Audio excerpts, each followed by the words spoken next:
Good morning, good afternoon, good evening, good night, depending on where you are watching me from. Welcome back to my channel. Some of you have been asking why I've been doing some voiceover recently. Yeah, I've not been sound, I've not been feeling fine. Some of you guys checked up on me, so I will say a very big thank you for those guys that have been checking up on me, writing me, and asking me how is my health. Big one to you guys, I really appreciate. So today we'll be looking at some couple of interesting stories going around in the footballing world.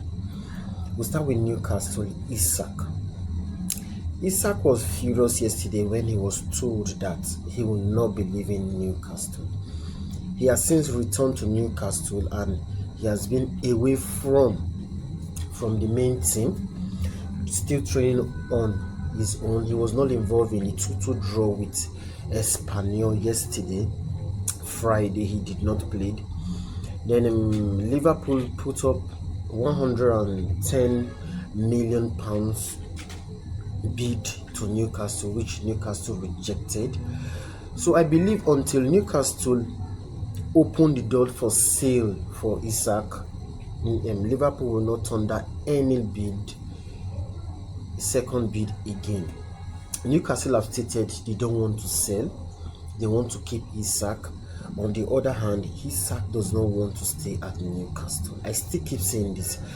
Can you keep an unhappy player? I don't think so. Isak was offered a new contract last week by Newcastle, which he turned down. It's very clear he wants to leave. It's very clear Liverpool wants him, but Newcastle doesn't want to sell. So let's see how this goes, because I believe this transfer saga between Newcastle, Liverpool, and Isak is not ending anytime soon at all. It's not ending anytime soon. So as for Arsenal are interested in signing Rodrigo, but on loan. It's very clear Rodrigo is not on Alonso's plan. You should not be deceived, because he said he wants to fight for his jersey. That jersey could just tear. I keep saying it. But Arsenal are interested, but are not willing to pay that 100 million pounds. But they've made inquiry if Real Madrid are going to allow Rodrigo go on loan. But I don't think so. If you are signing Rodrigo, according to Madrid, you have to pay that asking price, which is 100 million. And Rodrigo, on the other hand, does not want to leave Real Madrid. And for Chelsea won Bayern Leverkusen yesterday, a 2-0 win. Goals from Pedro, their new signings, Pedro and William Estavao, scored for Chelsea. And it has been stated that, according to Fabrizio, he said Jackson is no longer in Chelsea's plan, because as it stands, Nkunku, Jackson are no more Chelsea players. So, and Spurs are asking for Jackson, the availability of Jackson. Then Newcastle are also in for Jackson also. So Chelsea puts a clause on Jackson, which is 100 million pounds. But I believe if they see 60 or 70, they will allow the young man to leave. Then Tottenham coach, according to Fabrizio, put a call through to Grealish to ask if he's going to join them. And it has been reported also that Everton are also in for Grealish. So because he's surplus to requirements in Manchester City, he's not going to play, because they've signed some couple of players who are going to replace him, and Doku is also there. So he's surplus to requirement, and Everton and Spurs are in for him. So let's see if he's going to go. If he's going to go, I believe he's going to go to Spurs, not Everton. At least for now, Spurs are way ahead of Everton, because Spurs just won the UEFA League Cup, and they are also playing in the Champions League. So he's going to prefer Spurs over Everton.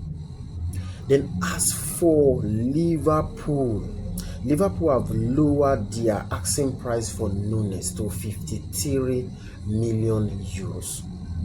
It is understood that Núñez have agreed on a personal term to join Al Hilal. So we are still waiting for that confirmation from Fabrizio. So we are waiting for a here we go, which we believe very well. So as for Manchester United, they've signed Sesko. Sesko is now a Manchester United player from Leipzig, and he has been offered jersey number 21 or 26 if I'm not mistaken. So that's a good one for them, because that opens the door for Rasmus Højlund to leave Manchester United. Because to me, Rasmus was just a waste of money. They signed him 2023 for about £73 million, and last season he scored just 4 goals for Manchester United in the EPL, which is very, very poor. And Chelsea have agreed personal terms with Garnacho also, but are not willing to pay the asking price Manchester United are asking for. Chelsea said they are not going above 35 to 40 million pounds. So with Man U agreed, and is out of Manchester United plans this coming season. So he's not in Amorim's plan. Rashford has gone to Barcelona on loan. Then is remaining Garnacho. Anthony is still there. Malacia is still there. But Garnacho prefers Chelsea. He chose Chelsea, but the valuation Chelsea wants to offer is below par.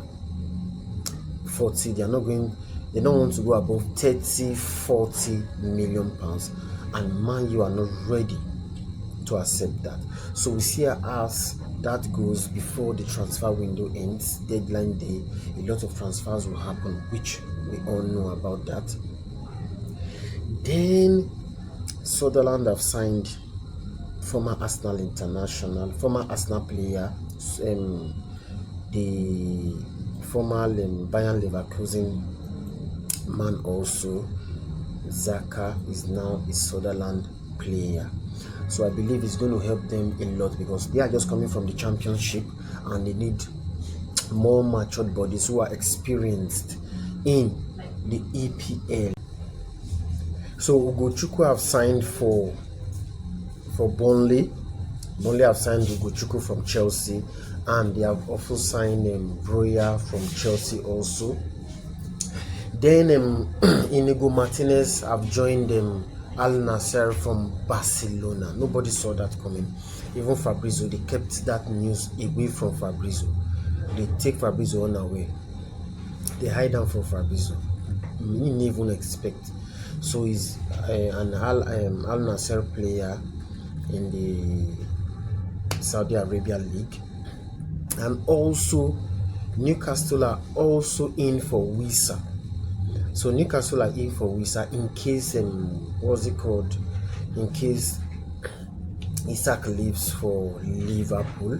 So they are looking for strikers also in order to beef up their striking force coming 2025-2026 season, because they are not certain if Isak is going to stay or leave. So they are also in for Aston Villa captain McGinn, but Aston Villa has rejected that.